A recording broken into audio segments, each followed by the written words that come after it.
Sri Lanka economy have collapsed. 26 ministers have resigned. The president and the prime minister have fled from the country. Its public debt to the GDP ratio have increased from 91% to 119%. This exceeds in an increment of above 28% of the debt to the GDP ratio. This is from 2018 up to date. This exceeds the 77% debt to the GDP ratio threshold. Which other countries have the high likelihood to suffer the same fate as Sri Lanka? We'll tell you in a short way. What signs that indicate that a country is almost or already at bankruptcy? This is Talk Updates. I'm your host, Young China. Welcome to the talk.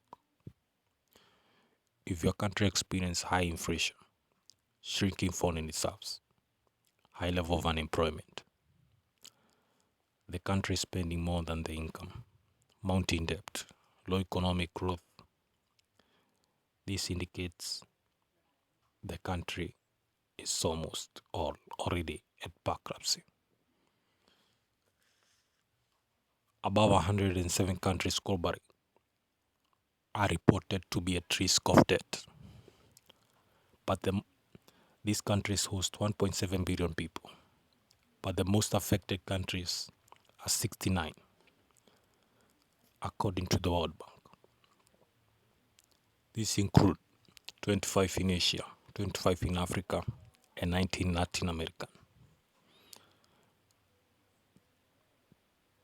The most affected to top in the list, they are in African countries. Majority of African countries are considered to be low-income earning countries. This resort to high interest from the lenders. Africa have the top 5 fragile countries, as have been stated by lending institutions. These include number 1, Angola, with a debt to the GDP ratio of 136.83% and a fiscal deficit of 6.9%. Zambia, with 123% and a fiscal deficit of 9.3%. Ghana, with 76% and a fiscal deficit of 12.1%. Kenya, with 70% debt to the GDP ratio and a fiscal deficit of 8.1%. Ethiopia, with 53.7% and a fiscal deficit of 3.4%.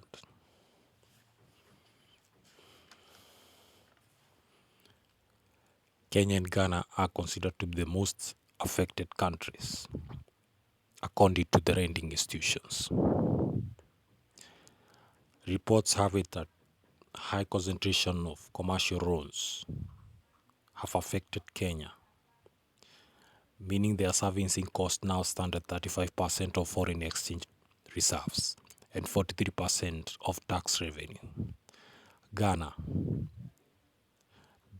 the pandemic purge and the war in Ukraine and Russia have really affected the economy.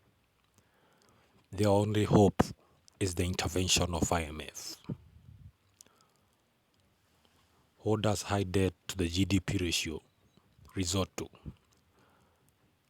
This resort to much high taxes to a countries affected by high debt, low future income, intergenerational inequalities, capital stock accumulation, and low economic growth, and other general constraints on counter-cyclical fiscal policies. What lessons can we learn from Sri Lanka? And what measures can we take if such a kind of a scenario happens? Number 1, if Sri Lanka called the intervention of IMF at earlier stage, they could have not reached to the states. Therefore, if a country calls for earlier intervention of IMF at earlier stage, there is high possibility the IMF to set up with a program to stabilize the debt. This can be learned from Kenya from earlier intervention of IMF with a program of 244 million, which helped Kenya to settle the debt and stabilize the economy of Kenya. Number 2, creating strong financial structures with transparency.